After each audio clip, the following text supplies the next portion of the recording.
This looks pretty awesome.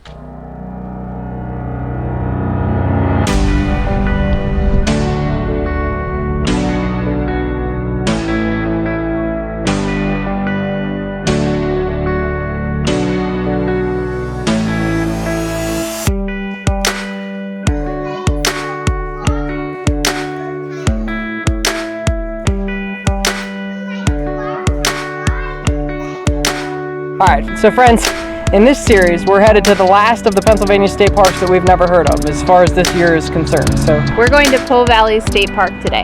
Yeah, what do you know about Poe Valley State Park? I know very little about Poe Valley State Park. I've never been there. I'm estimating that Poe Valley State Park, the lake and the size of the state park itself, is going to be very similar to Colonel Denning State Park, just based on looking at it on the map. So Colonel Denning, if you remember, has a really small lake. It's a really small state park surrounded by state forest land, and Poe Valley is the same. Yeah, it looks very similar. It is going to be an extremely hot weekend, so don't expect any hiking in the next couple episodes, but we do have some fun at the lake planned, a bicycle ride, a short one, and some off-road overlanding type of excursion stuff. So anything we can do to keep cool. Summer's here, so this is your summer content. Let's get on the road.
Alright, well friends, we're filling up with water here. We have made it to the state park.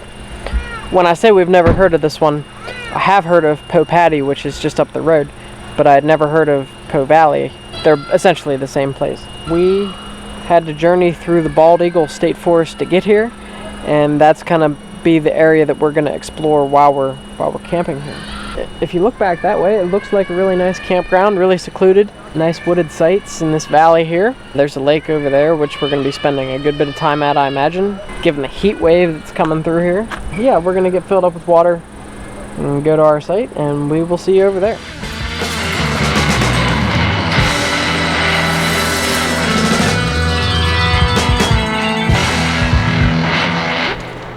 So, it's funny.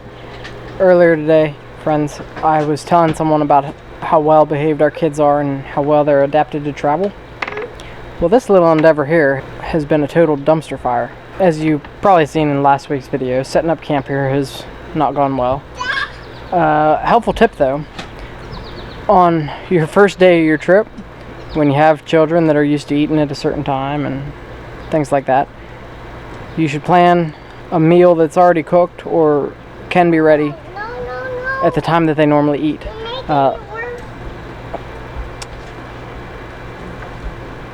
Yeah. So on our last trip we ordered pizza to be ready when we got to the campground. Stuff like that works real well. I don't know if he's just reached the terrible twos early, but at the same time he's been terrible since day one, so I don't know what to call this, but it's not good.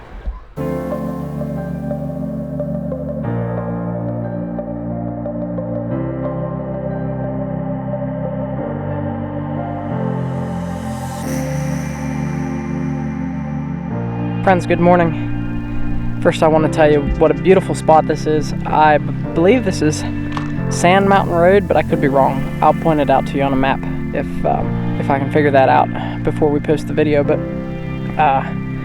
Rachel had to make a work call. She does still unfortunately have work commitments, even though her job is remote. There's certain things she has to do at certain times, and this was the last place that we found on our trip to Poe Valley with cell phone service. But what a beautiful spot to have a work meeting. So, you know, she's sitting in the truck doing that, and I'm going to get the kids out here in a minute. But yeah, so there's no cell phone service over at Poe Valley. I imagine that the reason your full-time travelers don't spend a lot of time in Pennsylvania is because all of the awesome spots in Pennsylvania have zero cell coverage. So if you're working from home or working remotely and traveling and all that kind of stuff, it can be difficult at times because Poe Valley is an awesome spot. So I want to apologize if anyone was around us yesterday and seen kids making noise or us yelling at the kids and things like that. That was the worst the kids have been on any camping trip at any point in time ever. So yeah. Hopefully today will be a better day. It seems like spirits are up a little bit this morning. Everybody got a good night's sleep, and we're kind of rested up, and today is an easy day. This is an easy, relaxing trip. Last trip we kind of went all out and did a bunch of stuff. It's hot already. The truck says it's like 75 degrees, but it feels like it's 100 and something. I mean, it's crazy how hot it feels, especially standing here in the sunlight. The real feel today is supposed to be like 104, and it's supposed to get up to 98 degrees here, so we're not doing anything strenuous. We are going to go for a drive. I have a purple lizard map of the area, but I somehow forgot it. So we're going to be using a state forest map provided by the state park. I do also want to say Pennsylvania state parks and state forests have the best maps and brochures of any other state park system or state forest system we've been to. A lot of times we go to these other states and they don't have anything, or what they have is junk. So I know I talk bad about Pennsylvania state parks at some points in time, but I will tell you, the maps and brochures are the best. Poe Valley seems like a very family-oriented place. It's probably the most like young families that we've seen in any state park in Pennsylvania that we've been to so far this year. If you're looking for that type of atmosphere, this seems to be the place.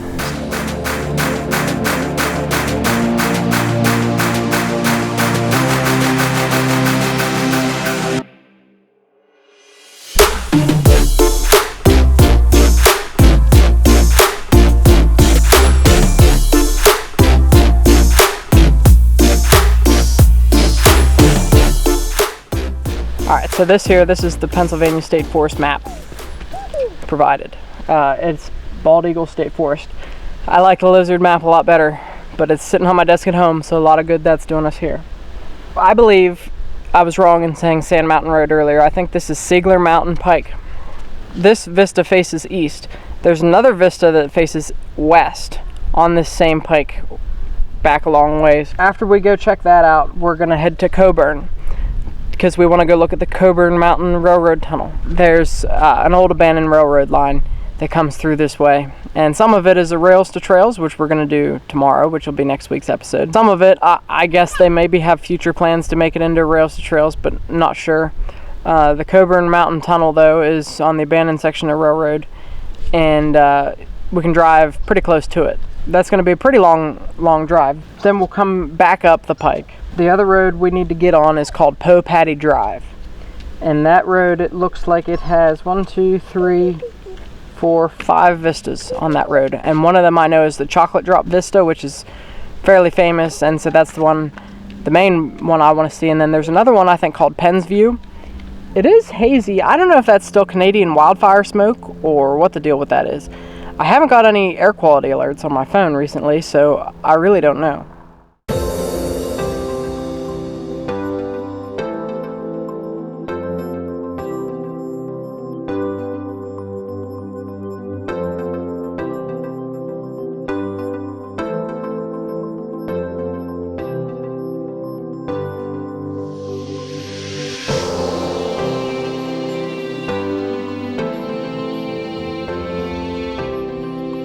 We're headed west over back towards the hard road. This one seems a lot clearer than the last one we were at, facing the other direction would be east. So whatever that haze is that's over there, it is not present over here, which is nice. Hopefully that means at some of the other ones that we'll get some great views today.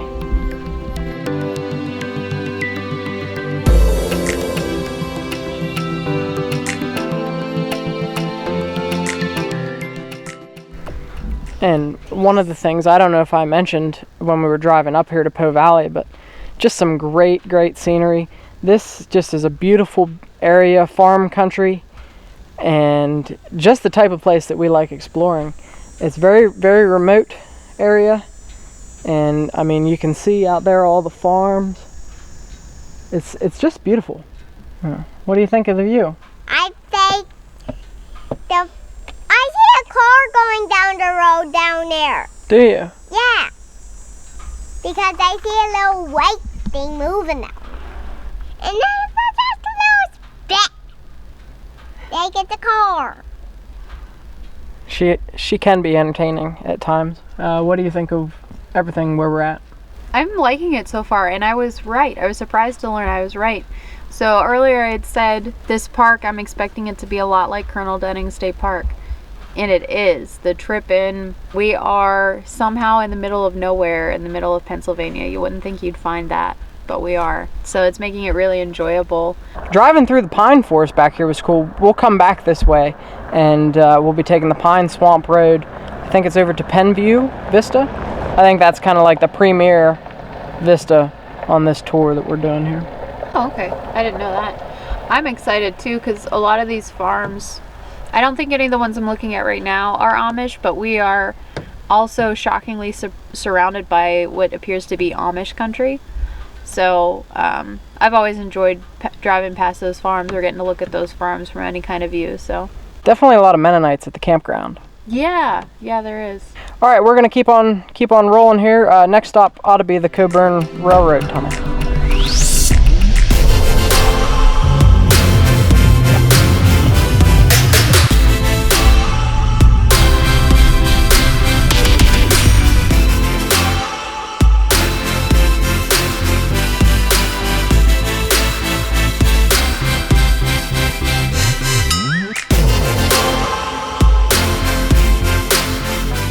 Alright, so we've reached the end of Tunnel Road near Coburn. Now, this tunnel over here doesn't look like what I thought we were coming to see, but I could be wrong. It's been a while since I researched this. I have a habit of forgetting things, and I should take notes on this stuff to show you, but I didn't. So you're getting what you're getting. We'll get to show you the tunnel here, and here's some wine berries. I'm sure Sarah's gonna love if she comes back over this way. There's also a neat looking railroad bridge that crosses Penns Creek here, so we'll show you that. Alright, so this is the Coburn Tunnel. And it's really nice that it's cool in the tunnel approach, and I'm sure it's cool in the tunnel too. There is sort of some water flowing through here. Luckily, we're all wearing Crocs, so we should have no problems walking in the water. That's what you're doing. But yeah, this looks pretty awesome. Pretty excited to get in here and explore. Daddy, Sarah? are you sure you want to go in the tunnel with that floor? It's some kind of tricky. Yeah, be careful with this. Don't let you slip and fall, because that would be very bad. Because I was so wet. At least we wore Crocs. Crocs aren't generally the best exploring shoes, but they are if there's water. And they're waterproof. Well, you heard it straight from the horse's mouth. Crocs are waterproof. So, they might be, but your feet are still going to get wet. Who likes the water tunnel? Who likes the water tunnel? I do like the water tunnel. I like the water tunnel.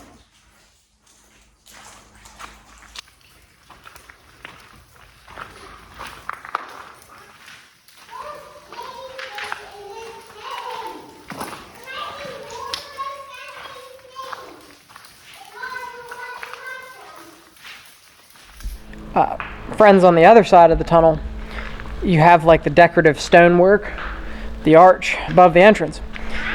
Over here you don't have that because the bedrock comes the whole way to the end. So they didn't need to do anything like that to hold up the dirt on top of it. Over there they had to stabilize the mountain. So this side of the tunnel over here, it really has a unique look to it. Something I've never really seen anything like this before.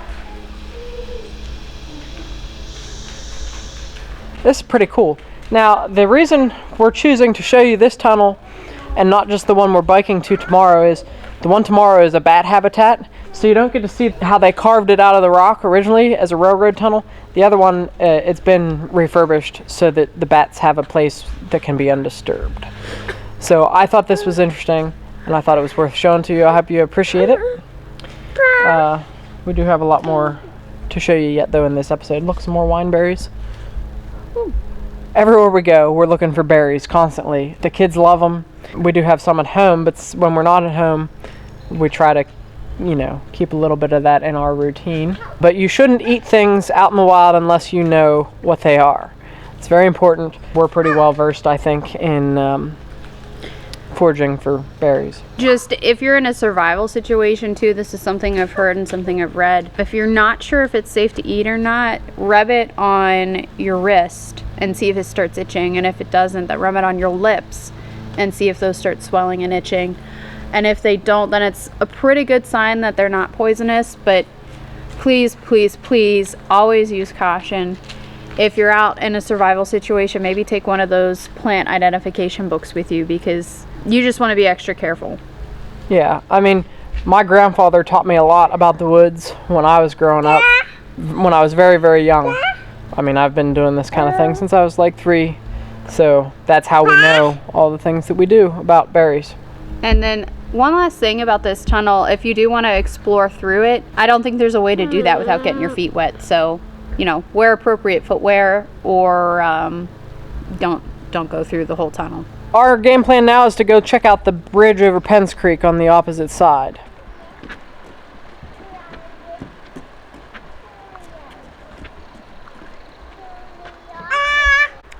Friends, I believe that you can bike this trail, and I just don't think it's a very long section that they have done. And I think somewhere between here and where we're going tomorrow, I think there's a bridge that's non-existent.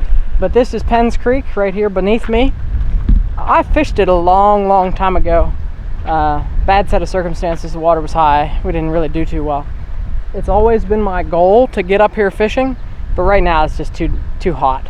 It'd be cool to come up here in the spring or fall and do some fishing.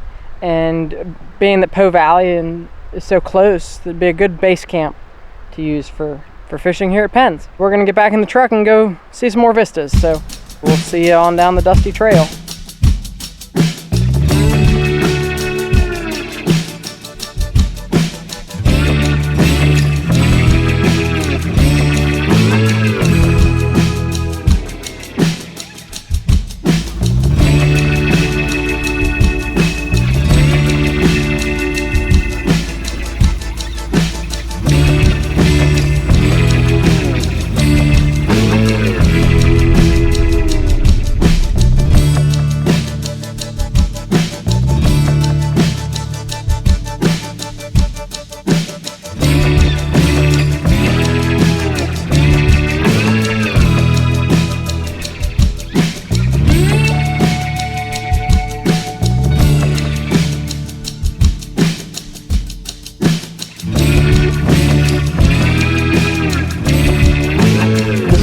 stop on our afternoon vista tour.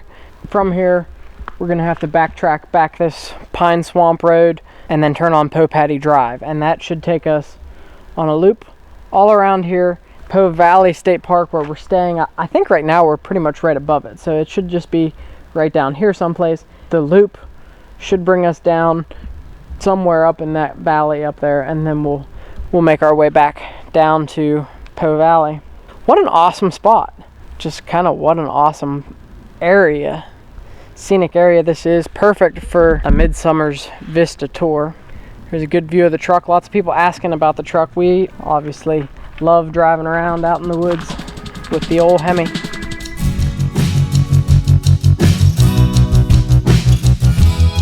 This one has a little plaque that says Penn's View, so this must be Penn's View. This should be overlooking the Coburn Tunnel where we just were. Maybe down there you can see it, or I'll zoom in and get you some better footage.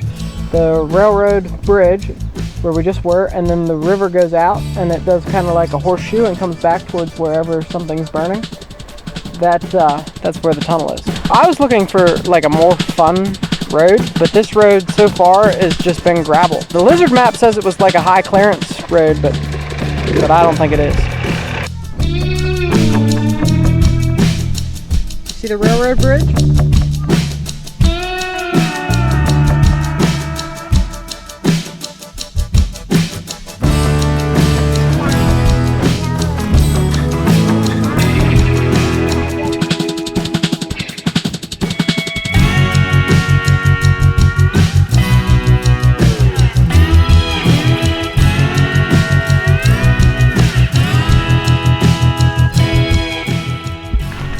So we're just making a quick stop here at Ingleby View, which is pretty cool because of the rock outcropping here. Love it. And the other side is kind of a different, it's a very steep, like cliff face, kind of Grand Canyon-esque over there. Pretty cool looking. We'll see you at the next one.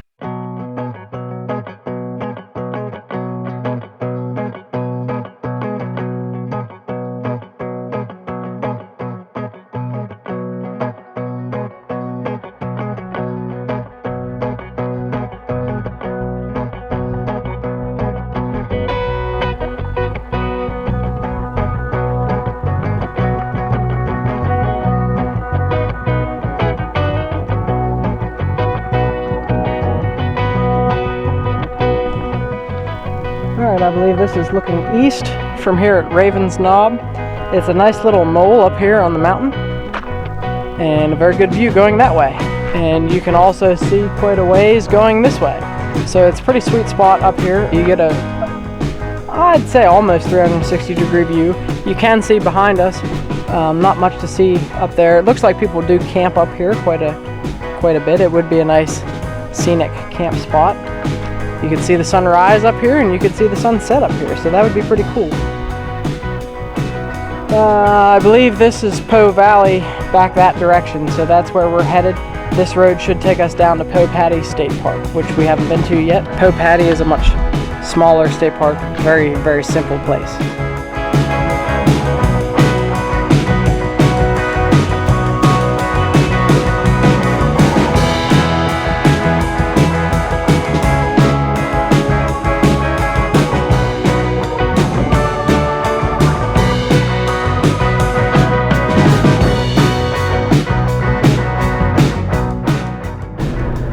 So what we're looking at is, Rachel says it's a juvenile red-tailed hawk.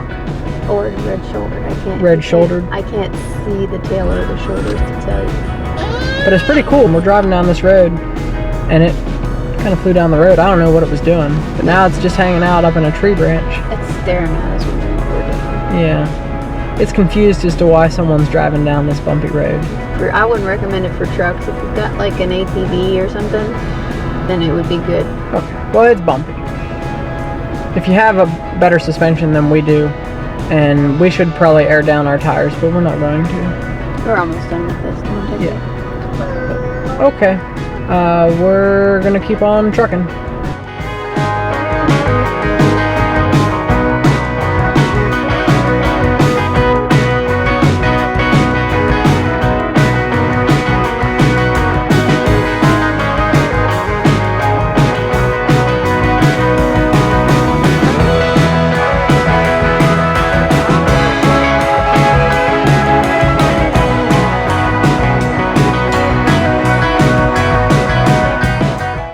Okay, so we came down that road. I think it's Poe Paddy Drive. You definitely need a vehicle with clearance.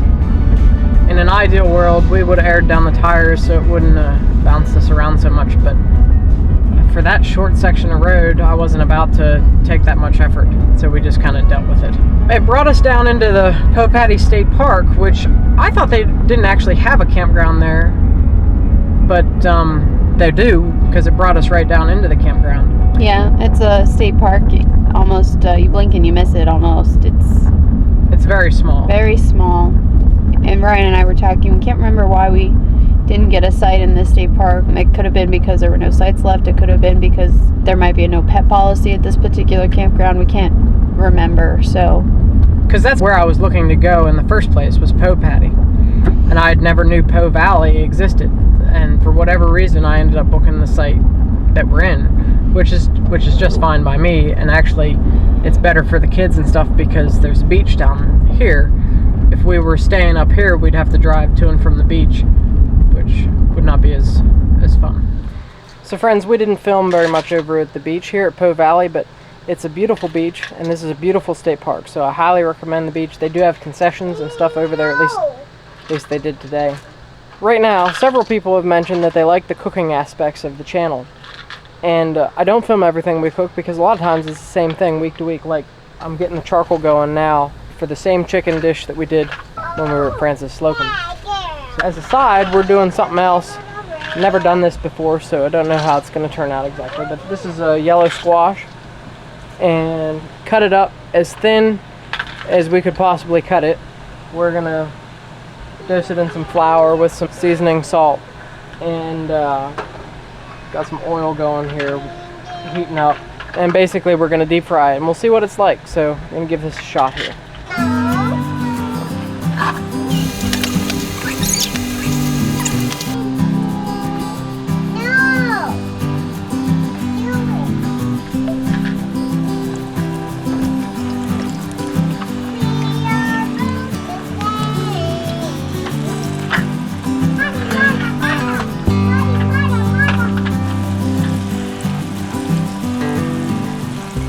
Well, what do you think of the squash? It's good, but I'm also really hungry, so. So she'll eat just about anything at this point. Apparently. I know you just seen the chicken a few episodes ago, but for us it's been, what, 3 weeks? It's been a while. So, like, we're not tired of the same meals. No. It's just we eat the same things while we're camping, I guess, because we like them. It's what works, and I don't have an oven. So when we're at home, I am usually baking casseroles, or I use the oven a lot when I'm at home for cooking meals, and we do not have one in this rig, so yeah. Maybe something to look forward to next year. Well, that's true. Fingers crossed. This is kind of the finished product with the squash. I like to fry it till it's crunchy, and that's also why I like to cut it up real thin, because I don't like the squishiness of the inside of it. Anyhow, there's a chicken on the charcoal. Still need to get a new charcoal grill, but this one works. And we're gonna try a different charcoal next camping trip too. Although I think if you had something with a lid, you'd get more of the flavor from the charcoal. So that's why I want something else.